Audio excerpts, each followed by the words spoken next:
जय श्री राम। श्रीमद् भगवद गीता के छठे अध्याय का 18वां श्लोक।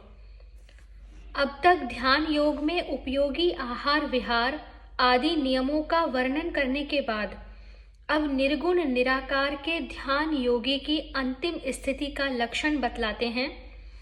यदा विनियतम चित्तमात् मन्येवाव तिष्ठते निःस्पृह सर्व कामेभ्यो युक्त इत्युच्यते तदा।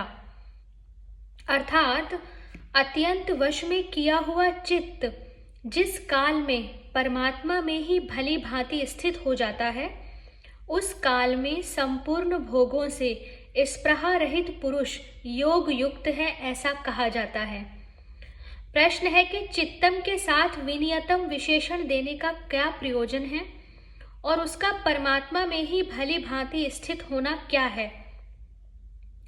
उत्तर है कि भली भांति वश में किया हुआ चित्त ही परमात्मा में अटल रूप से स्थित हो सकता है। यही बात दिखलाने के लिए विनियतम विशेषण दिया गया है। ऐसे चित्त का प्रमाद, आलस्य और विक्षेप से सर्वथा रहित होकर एकमात्र परमात्मा में ही निश्चल भाव से स्थित हो जाना, एक परमात्मा के सिवा किसी भी वस्तु की जरा भी स्मृति न रहना, यही उसका परमात्मा में भले भांति स्थित होना है। दूसरा प्रश्न है, संपूर्ण भोगों से स्पृहा रहित होना क्या है। उत्तर है, परम शांति और परमानंद के महान समुद्र एकमात्र परमात्मा में ही अनन्य स्थिति हो जाने के कारण एवं इस लोक और परलोक के अनित्य, क्षणिक और नाशवान संपूर्ण भोगों में सर्वथा वैराग्य हो जाने के कारण किसी भी सांसारिक वस्तु की किंचित मात्र भी आवश्यकता या आकांक्षा न रहना ही संपूर्ण भोगों से स्पृहा रहित होना है। प्रश्न है, युक्तः पद का क्या अभिप्राय है। यहाँ युक्तः पद ध्यान योग की पूर्ण स्थिति का बोधक है। अभिप्राय यह है कि साधन करते करते जब योगी में उपयुक्त दोनों लक्षण भली भांति प्रकट हो जाएं, तब समझना चाहिए कि वह ध्यान योग की अंतिम स्थिति को प्राप्त हो चुका है। वश में किया हुआ चित्त ध्यान काल में जब एकमात्र परमात्मा में ही अचल स्थित हो जाता है, उस समय उस चित्त की कैसी अवस्था हो जाती है, यह जानने की आकांक्षा होने पर भगवान बताते हैं। श्लोक संख्या 19, यथा दीपो निवातस्थो नेंगते सोपमा स्मृता योगिनो यत चित्तस्य युञ्जतो योगमात्मनः। अर्थात जिस प्रकार वायु रहित स्थान में स्थित दीपक चलायमान नहीं होता, वैसी ही उपमा परमात्मा के ध्यान में लगे हुए योगी के जीते हुए चित्त की कही गई है।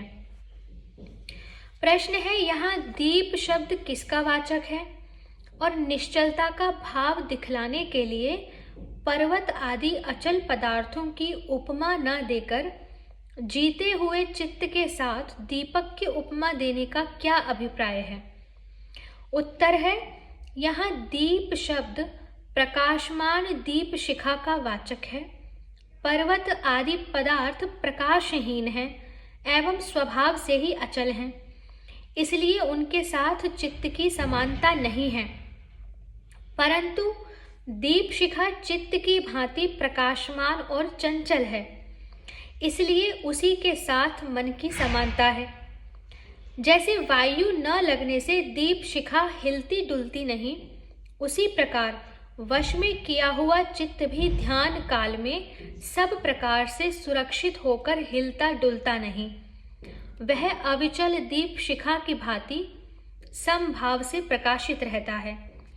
इसलिए पर्वत आदि प्रकाश रहित अचल पदार्थों की उपमा न देकर दीपक की उपमा दी गई है।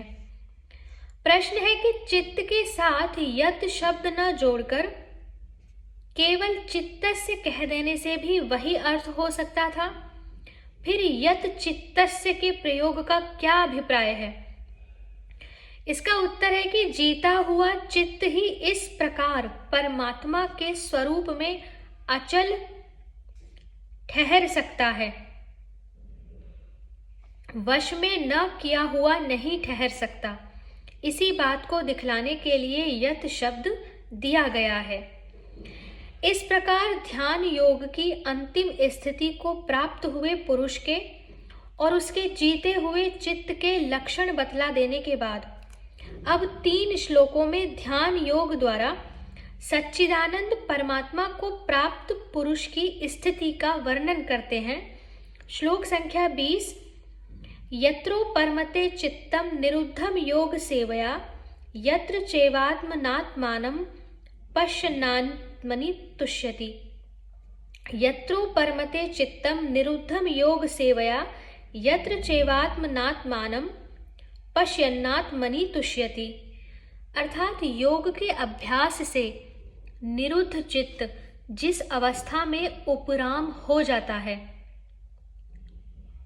और जिस अवस्था में परमात्मा के ध्यान से शुद्ध हुई सूक्ष्म बुद्धि द्वारा परमात्मा को साक्षात करता हुआ सच्चिदानंद घन परमात्मा में ही संतुष्ट रहता है। प्रश्न है, योग सेवा शब्द किसका वाचक है और योग सेवा से होने वाले निरुद्ध चित्त का क्या अभिप्राय है? उत्तर है, ध्यान योग के अभ्यास का नाम योग सेवा है। उस ध्यान योग का अभ्यास करते करते जब चित्त एकमात्र परमात्मा में ही भली भांति स्थित हो जाता है तब वह निरुद्ध कहलाता है।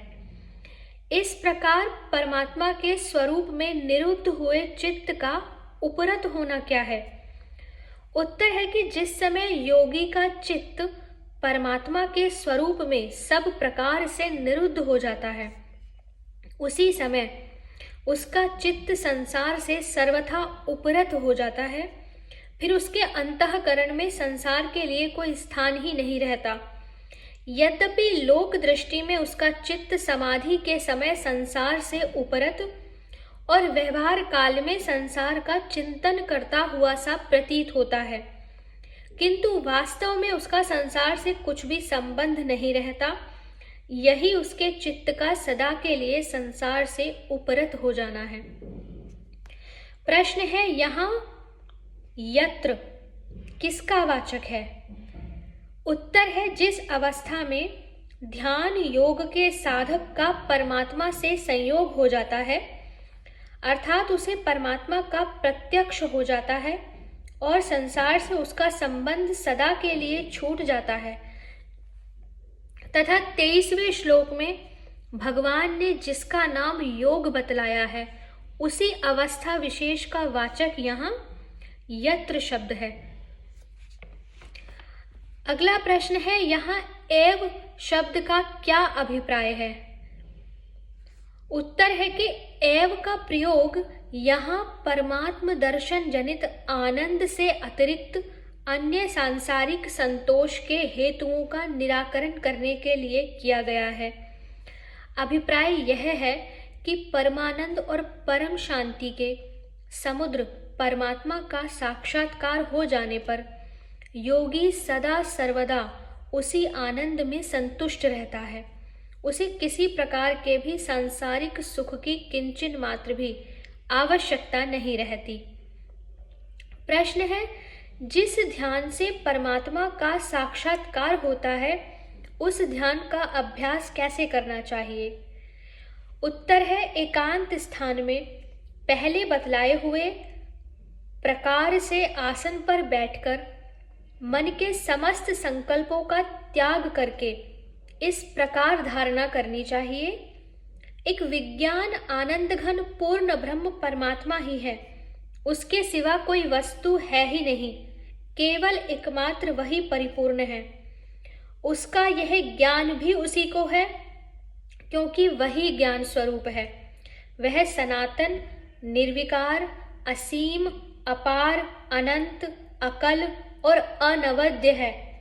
मन, बुद्धि, अहंकार, दृष्टा, दर्शन, दृश्य आदि जो कुछ भी हैं सब उस ब्रह्म में ही आरोपित हैं और वस्तुतः ब्रह्म स्वरूप ही हैं। वह आनंदमय है और अवर्णनीय है। उसका वह आनंदमय स्वरूप भी आनंदमय है। वह आनंद स्वरूप पूर्ण है, नित्य है, सनातन है, अज है, अविनाशी है, परम है, चरम है, सत है, चेतन है, विज्ञानमय है, कूटस्थ है, अचल है, ध्रुव है, अनामय है, बोधमय है, अनंत है और शांत है। इस प्रकार उसके आनंद स्वरूप का चिंतन करते हुए बार बार ऐसी दृढ़ धारणा करते रहना चाहिए कि उस आनंद स्वरूप के अतिरिक्त और कुछ है ही नहीं। यदि कोई संकल्प उठे तो उसे भी आनंदमय से ही निकला हुआ आनंदमय ही समझकर आनंदमय में ही विलीन कर दे। इस प्रकार धारणा करते करते जब समस्त संकल्प आनंदमय बोध स्वरूप परमात्मा में विलीन हो जाते हैं और एक आनंद घन परमात्मा के अतिरिक्त किसी भी संकल्प का अस्तित्व नहीं रह जाता, तब साधक की आनंदमय परमात्मा में अचल स्थिति हो जाती है। इस प्रकार नित्य नियमित ध्यान करते करते अपनी और संसार की समस्त सत्ता जब ब्रह्म से अभिन्न हो जाती है, जब सभी कुछ परमानंद और परम शांति स्वरूप ब्रह्म बन जाता है, तब साधक को परमात्मा का वास्तविक साक्षात्कार सहज ही हो जाता है। श्लोक संख्या 21 से आगे की वीडियो में पढ़ेंगे। हरे कृष्णा।